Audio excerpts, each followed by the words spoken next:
My fellow Ambazonians, this is Dr. Choeyaba.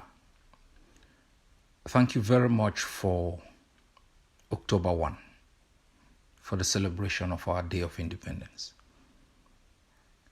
I was so touched,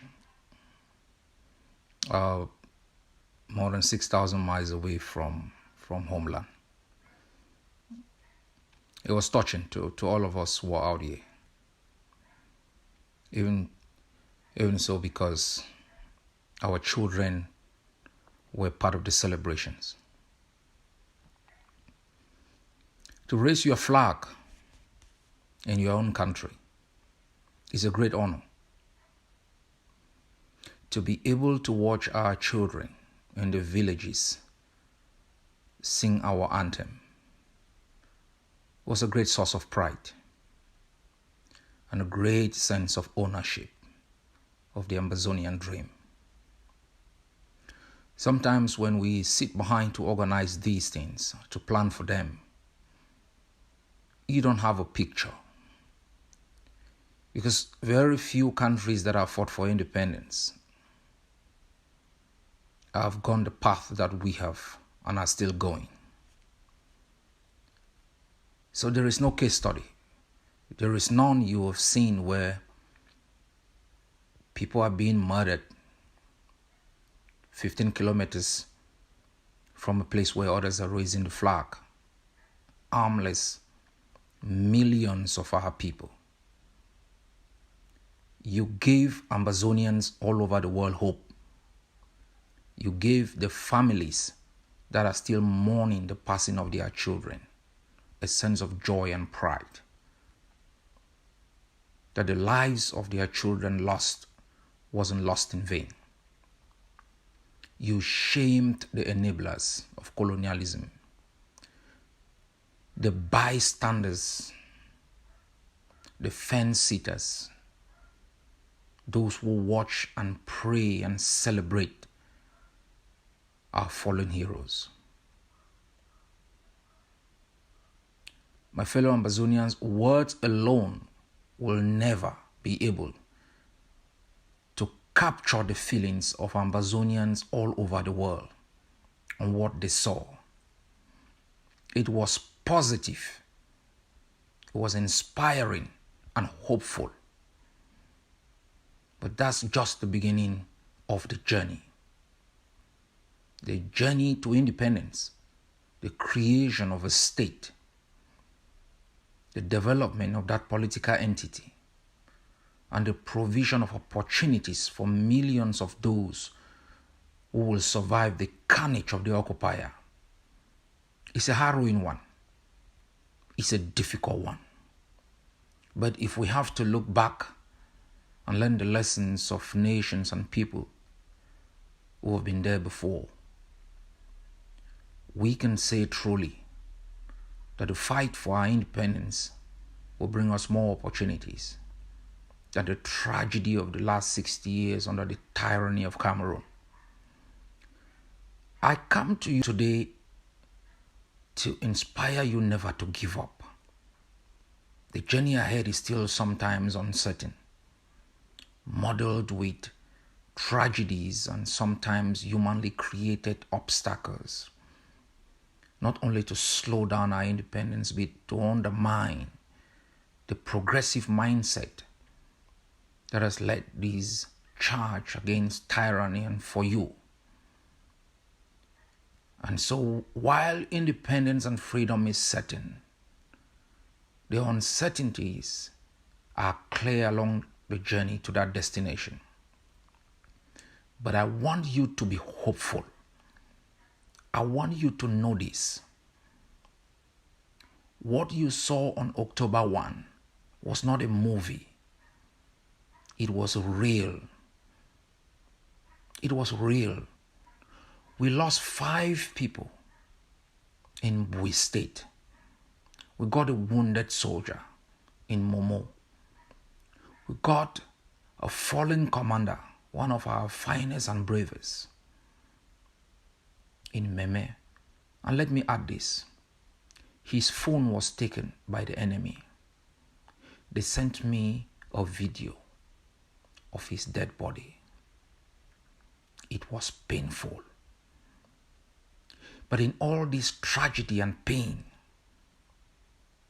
I can't forget what awaits us in a new country. A place of hope, tranquility, where even those who don't have jobs, even the old moms who don't have a shelter over their head, will be able to breathe the air of freedom in the country of their birth and hope to God Almighty that after them, there will be a better place for our children. It is not easy to be born in tragedy, live through pain all your life and uncertainty, and watch a portion of your own compound, knowing very well that's where your casket will be lowered. And probably 10 years down the line, that space will be forgotten. It is never easy to watch our old parents carry cassava, carry wood, palm oil from the villages just to sell and survive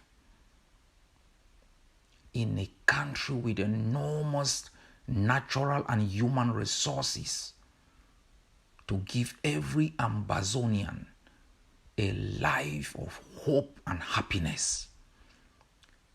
This is what was robbed from us. And this is why we fight and die to restore hope to ourselves and the generation yet unborn. In my last statement, I announced 2 projects to mobilize enough resources to stabilize our forces, making sure they can capture and hold territory and protect civilians within that space. Announced the mobilization of $500,000 for this purpose. And I call upon all of you with deep pockets, the ordinary people of our society, to make an investment in this stabilization fund for us to capture and hold. So by next October 1, we aren't only celebrating in that land, we must have established a quasi-civilian administration that will begin to speak for us from homeland. I also announced the Country Sunday Trust Fund. Hey, I said to you, while we've been focused on defense and targeted diplomacy, we have not given consideration to all the other pillars that are critical for the establishment of a new state. The foundation of your economy, your health infrastructure, without which your people die of simple malaria, typhoid, and yellow fever, and other diseases that are not only preventable but treatable. And your educational system. We shut down the colonial educational system. Like it is said in the Bible, you can never believe that a child of yours will ask for bread and you offer the child a snake. You ask for proper education to be able to make yourself an asset.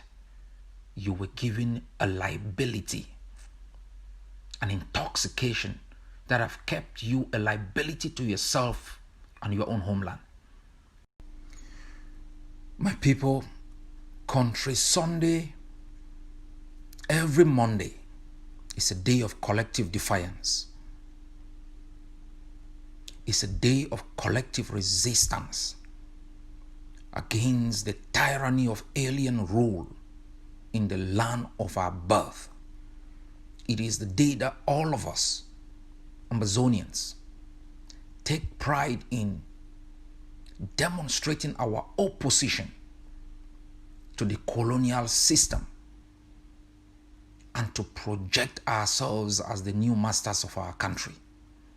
It is also a day we remind ourselves of the heroism of those who have fallen, the heroism of those whose liberty has been taken away,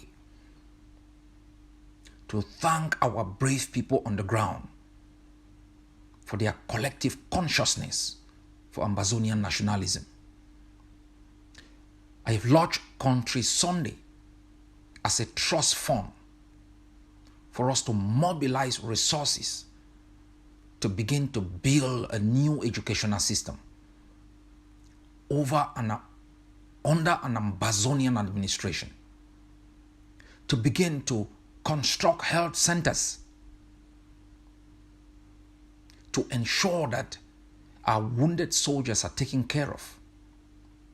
Villages abandoned are able to find hope for little community developments that can benefit the people in the places we control. We cannot only offer hope.